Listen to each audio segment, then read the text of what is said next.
adorava desenhar e eu sempre desenhei muito quando eu era pequena, igual criança. Só que eu gostava muito de fazer uns bichinhos.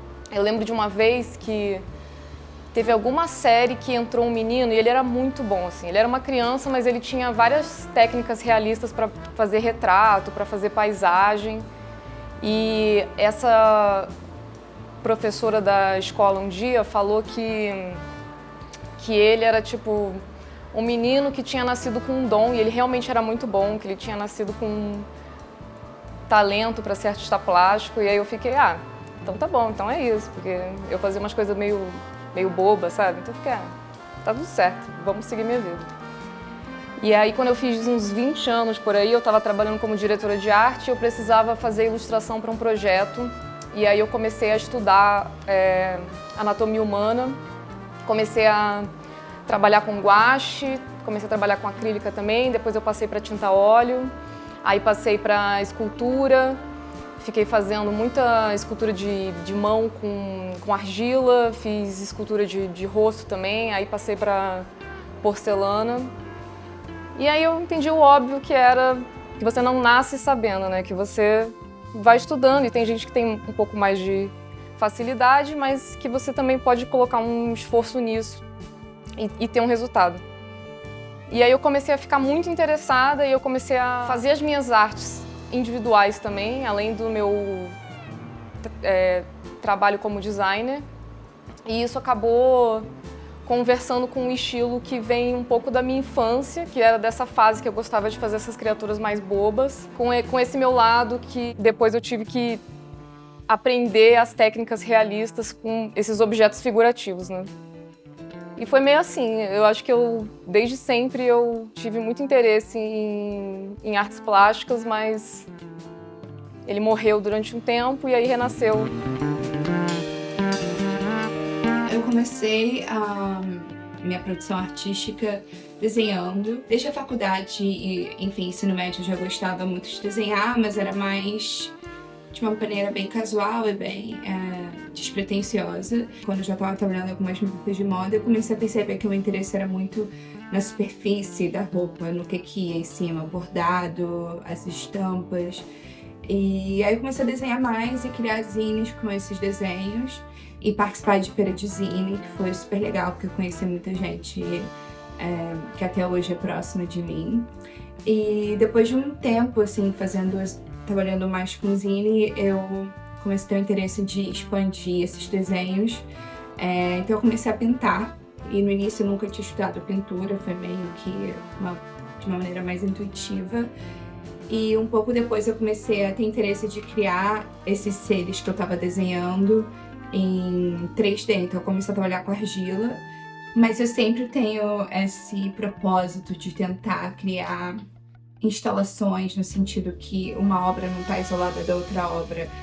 A obra é tudo junto, tá no mesmo espaço. Então eu sempre fico achando que eu ainda não consegui atingir esse lugar, então eu sempre acho que o meu trabalho é tentar atingir esse lugar em que tudo realmente está conectado.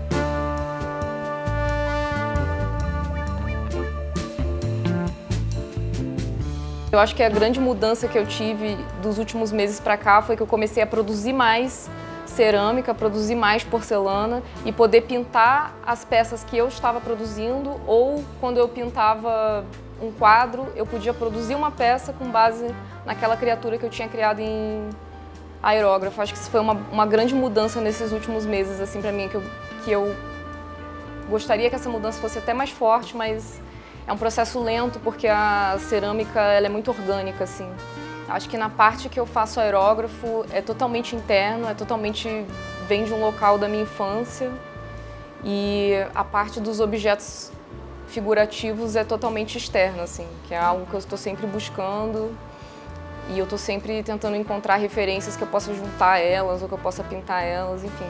Nenhuma delas eu faço pessoas, mas todas elas são meio humanoides, mesmo sendo criaturas, sabe? Tipo, eu faço um morcego e ele tem um rosto de gente. Eu faço um telefone, mas ele tem uma expressão humana. Então eu acho que eu não querendo trabalhar com o universo pessoas, acaba que tudo meu é sobre pessoas, apesar de nada ter ninguém, nunca. E são várias criaturas e vários objetos.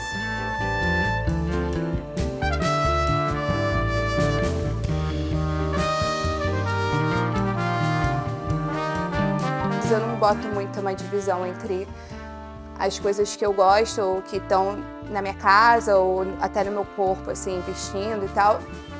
Eu boto no trabalho também, porque eu gosto muito... Enfim, eu me sinto muito confortável do trabalho ser uma extensão, às vezes até bem explícita da minha, enfim, personalidade. Tem unha, cabelo, até roupa, Então, um pouco esse lado de, tipo, as profissões que são fúteis ou as profissões que são menos importantes, mas que estão sendo extremamente consumidas e, enfim, usadas e são quase sempre feitas por mulheres para outras mulheres.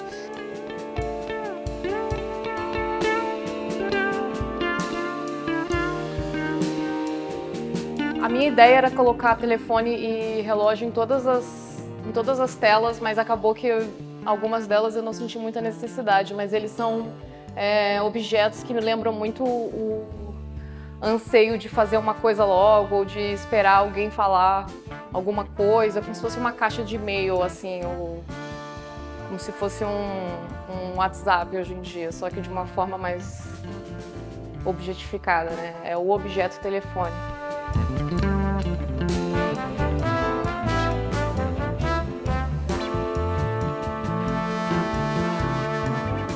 Tanto quanto as obras da Maíra e da Larissa, elas dizem muito, mas não dizem tanto. Elas não te dão respostas, elas não te dão um caminho, elas não te dão um sentido muito claro de como as coisas deveriam ser. Elas só mostram como que elas operam. E eu sinto muito que essa ansiedade, né, essas ideias que vêm por todos os cantos é muito visto assim no trabalho de ambas, né? Então, de vez em quando parece que tem uma maçã, mas tem um sofá, e aí na Maíra tem uma rosa, mas tem um rosto misterioso, e aí tem uma mesa, aí tem um autorretrato de uma pintora renascentista, e aí, assim, meio que parece que tá vindo tudo de todos os lados.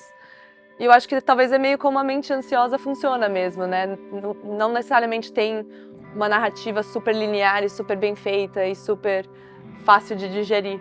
Então, eu acho que, acima de tudo, essa exposição foi muito sobre um convite de você entrar no mundo interno de cada uma e entender como cada uma opera, assim, quais que são os motivos de cada uma, quais que são as coisas que repetem na cabeça delas, né?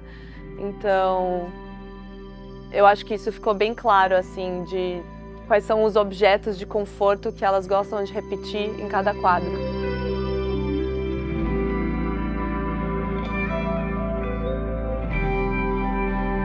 Pra ser muito honesta, eu acho que a coisa da casa já estava muito forte, assim, pra mim, no trabalho desde sempre. Eu acho que antigamente eu fazia trabalhos que tinham mais a figura animal e figuras que remetem mais a figuras ambíguas entre o animal e o corpo humano. E aí eu acho que quando eu comecei a pensar na exposição, eu tentei pensar mais nas estruturas mais de casa. Os objetos e as coisas que te lembram a casa ou as pessoas que habitam a casa, mas não necessariamente sempre tendo o corpo humano presente. E a coisa das mãos e dos pés, eu acho que veio também um pouco desse lugar que eles são meio que anônimos, assim, sabe?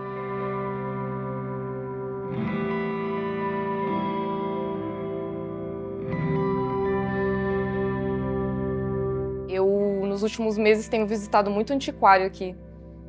E eu dou uma olhada principalmente em móveis mais antigos e uns móveis mais kit, que são esses móveis que normalmente são considerados cafonas. Luminárias antigas, porcelanas dos anos 60, tipo porcelanas de gatinho abraçando, ou então objetos que tem uma criatura inserida neles, tipo o relógio cavalo, ou porcelana que é um milho, que é um chaleiro, alface, que é um saleiro, sabe? Eu sou obcecada com essas mini coisinhas que são super bregas para algumas pessoas, mas eu acho divino. Eu olho assim e fico, caramba, um alface que é um saleiro, é uma coisa que super me interessa, assim, eu super me inspiro nisso para poder criar as minhas coisas ou para poder pintar essas coisas também.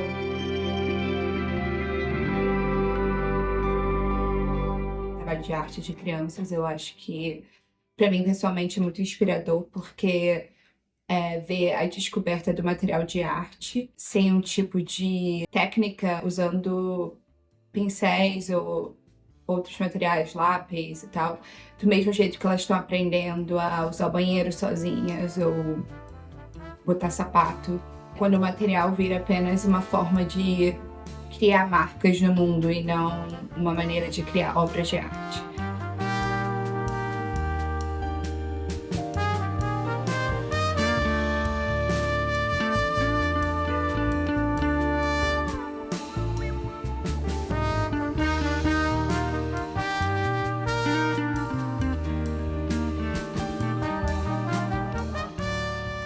Eu gosto muito de ler sobre etologia no meu tempo livre, que é o estudo da cognição animal.